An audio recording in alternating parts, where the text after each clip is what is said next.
Assalamualaikum warahmatullahi wabarakatuh. Hai teman semua, apa kabar? Di video sebelumnya kita sudah membahas tentang isim berdasarkan jumlahnya bagian pertama. Nah, di video ini kita akan mengulas tentang isim berdasarkan jumlahnya bagian kedua.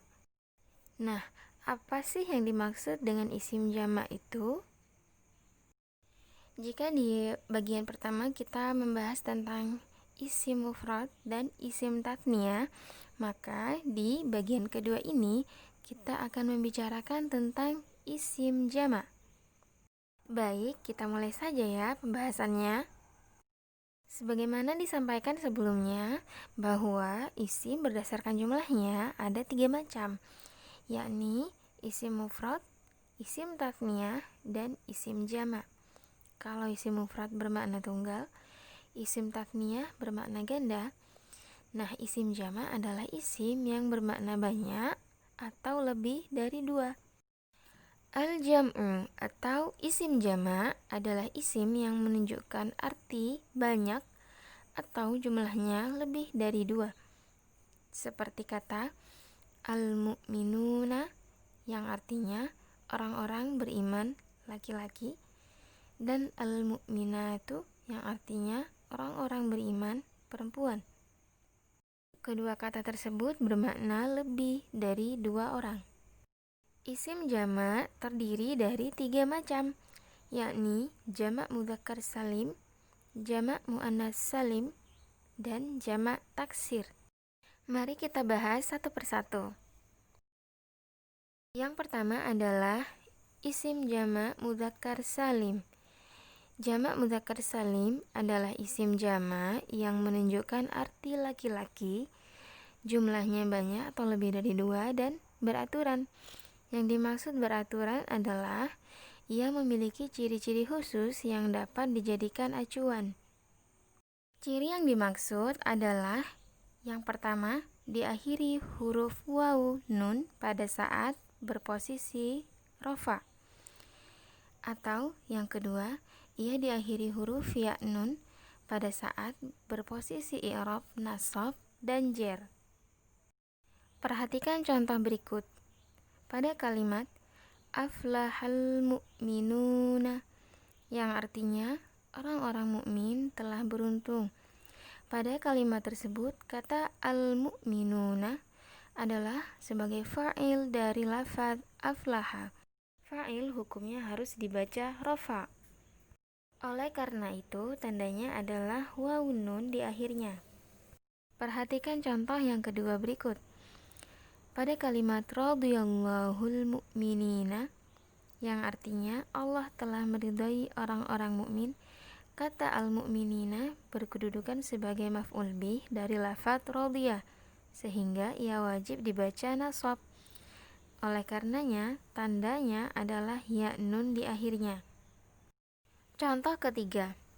Pada kalimat astaghfirullaha lil mu'minina yang artinya saya memohon ampunan kepada Allah untuk orang-orang mukmin, kata al-mu'minina berkedudukan i'rab jar sebab ia diawali oleh li yang merupakan salah satu dari huruf jar.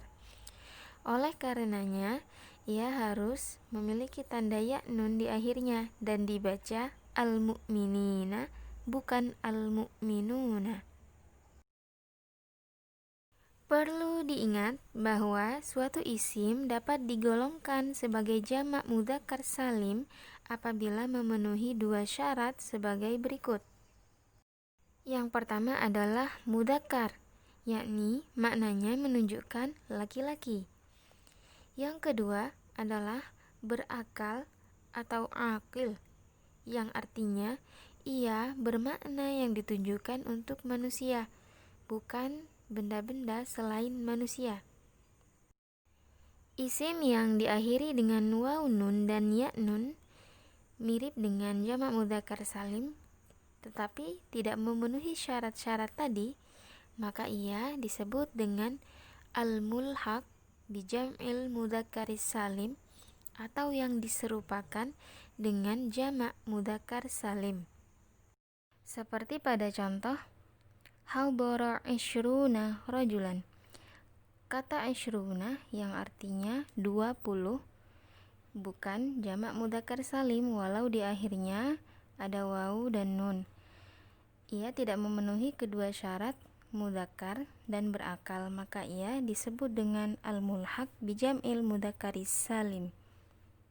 Isim jamak yang kedua adalah jamak muannats salim, yakni isim jamak yang menunjukkan perempuan berjumlah banyak dan beraturan.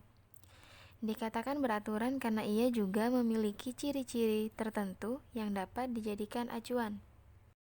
Ciri tertentu yang dimaksud adalah diakhiri oleh alif dan ta di akhirnya, seperti pada kata al-muslimatu dalam kalimat hadarat al-muslimatu.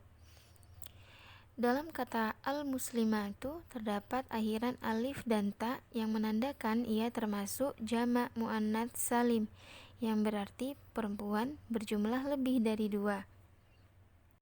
Biasanya isim-isim yang diakhiri dengan huruf ta marbutah atau huruf ta bundar di akhirnya, maka untuk membentuk menjadi kata jamak hanya tinggal mengubahnya menjadi alif dan ta. Contohnya kata al-hasanatu menjadi al-hasanatu, as-sholihatu menjadi as-sholihatu, dan seterusnya. Huruf ta dalam isim jamak muannats salim berharokat dhammah apabila ia berkedudukan rofa dan berharokat kasroh apabila ia berkedudukan nasab dan jar. Dalam Al-Quran juga terdapat banyak sekali contoh isim jamak muannats salim, seperti pada surah Al-Ahzab ayat 35 ini. Perhatikan pada ayat tersebut, selain ada penggunaan isim jamak muannats salim, juga ada penggunaan isim jamak mudzakkar salim. Pada ayat tersebut, isim jamak muannats salim sedang berada di posisi i'rab nasab sebab terdapat amil nasab inna, sehingga huruf ta di akhirnya berharokat kasroh dan dibaca al-muslimati, al-mu'minati, dan seterusnya.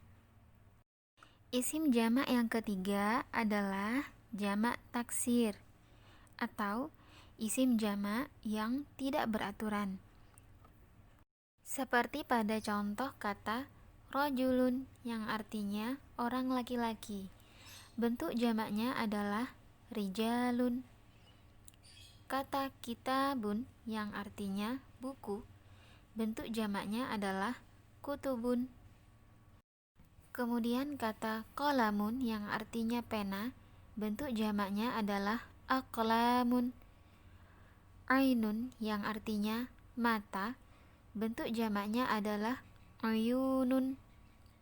Saubun yang artinya pakaian, bentuk jamaknya adalah thiyabun. Perhatikan bahwa masing-masing tidak memiliki ciri yang sama. Lalu, bagaimana kita dapat mengenali suatu isim termasuk jamak taksir? Cara yang paling efektif adalah dengan melihat kamus. Seperti pada contoh kata as-subhu. Dalam kamus kita dapat mengetahui bahwa bentuk jamaknya adalah asbahun. Berikut contoh lainnya. Dalam kamus, kata al-bahru bentuk jamaknya biharun atau boleh juga buhurun atau abahurun. Dan kata al-hizbu bentuk jamaknya adalah ahzabun. Selain dengan cara mengecek kamus, cara selanjutnya adalah menghafal.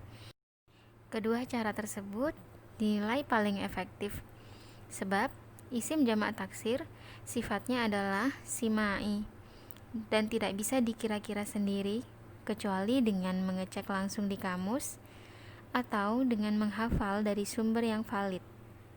Yang dimaksud dengan simai adalah harus mengikuti apa yang diucapkan oleh orang Arab.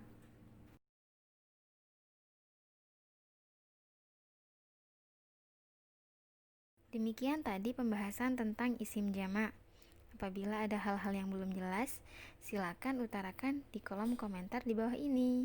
Assalamualaikum.